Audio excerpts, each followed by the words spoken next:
Course objective number 1, understanding advanced campaign types. We're going to be exploring advanced campaign options and optimization techniques.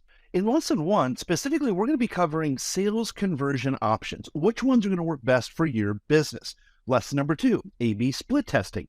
Lesson number 3, special ad categories. And lesson number 4 is all about budget allocation of ABO versus CBO. Lesson 1, sales conversion options.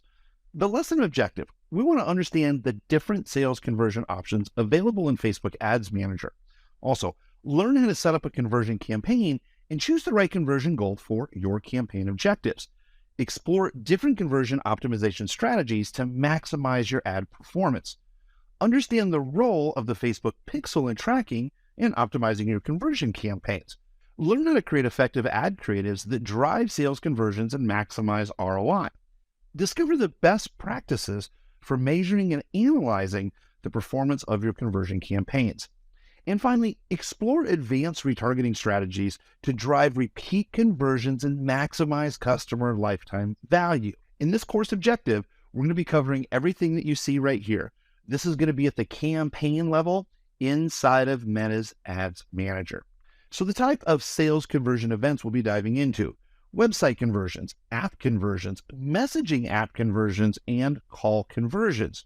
Most people watching this video are going to be using website conversions. We want to use this to track actions on our website, such as foreign submissions for becoming a lead, or add to cart, initiate checkout, or purchases, where we really want to measure events on our website.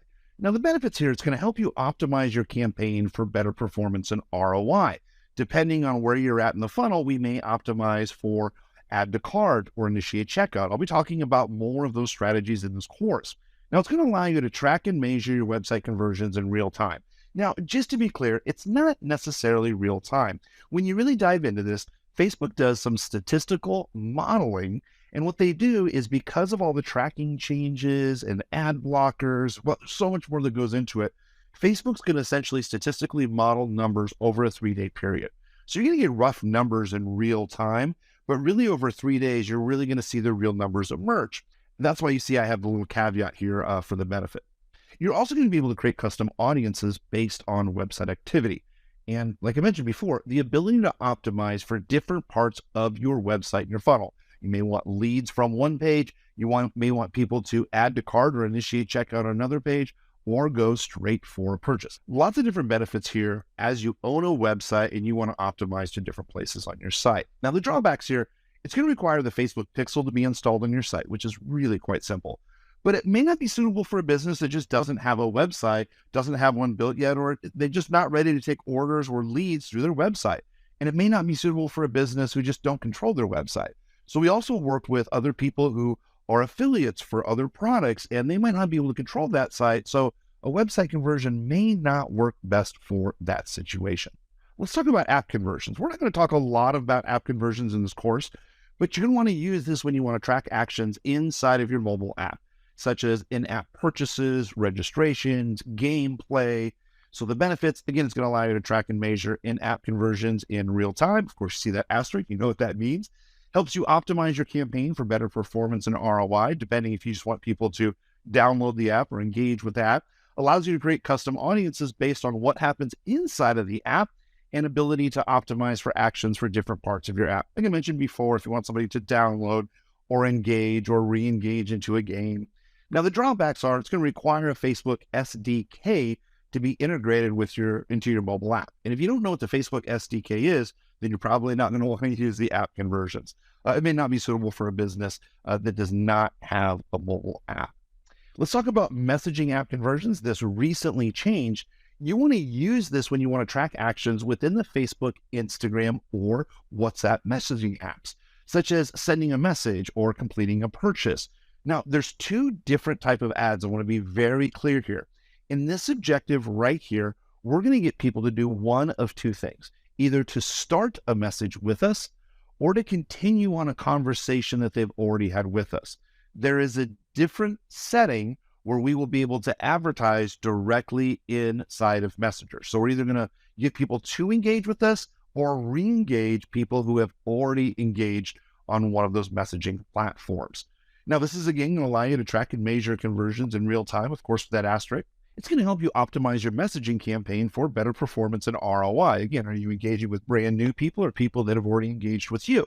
It's going to allow you to create custom audiences based on messaging activity, allow you to use messaging apps as either sales or customer service tools without requiring a website. So some people who do not have a website may consider doing the message app conversions because they can essentially just write their own message, have one-on-one conversations, which can be automated or that can be engaging one-on-one with a human to just do all the transactions right there without even going to a website. This is really popular in 2023 to contact companies directly through Messenger and do business through Messenger. If you haven't tested this yet, it's something that we highly encourage. And again, this is also going to give you the ability to optimize for different states of messaging in a funnel, again, whether it's acquisition or already existing engaging customer. Now, the drawbacks here, it's going to require the integration of WhatsApp, Messenger, or Instagram Business API with your Facebook ads account. And that's rather easy to set up. Now, it may not be suitable for a business that just doesn't use messaging apps for communication. I know a lot of businesses out there never check their messages that they get that are sent to their business page. And if you have a business like that, you're not going to want to use Messenger ads. Also, depending on how you're bringing in these messages, it may require some automation setup to really streamline the user experience. Because if someone wants to message you on chat, ideally, they're going to have a quick response to answer their most basic questions. If they have to wait on a human, well, that could be a whole other story if you don't have live humans monitoring that app interface. So choose wisely. A lot of companies we know in e-commerce specifically use website conversions and messaging conversions to start brand new conversations. And it works so well to follow up with existing customers. Call conversions.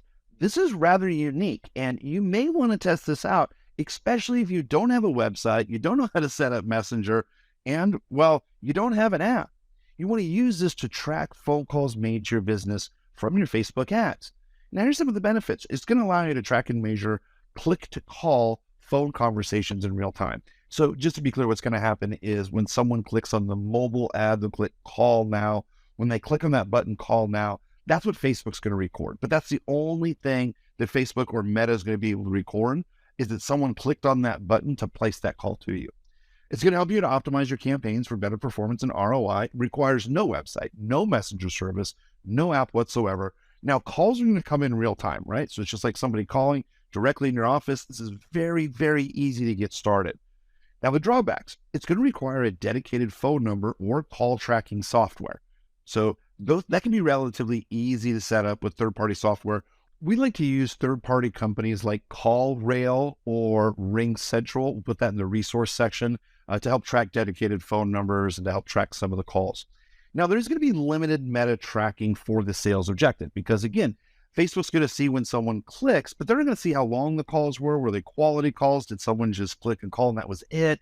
So it may not be suitable for a business that does not heavily rely on phone calls for customer communication. And again, these calls are going to come in real time and require staff or at least software where people will come in, listen to a voicemail prompt on what to do next. So recap, conversion events are going to allow you to track and measure specific actions taken by users after clicking on your Facebook ads.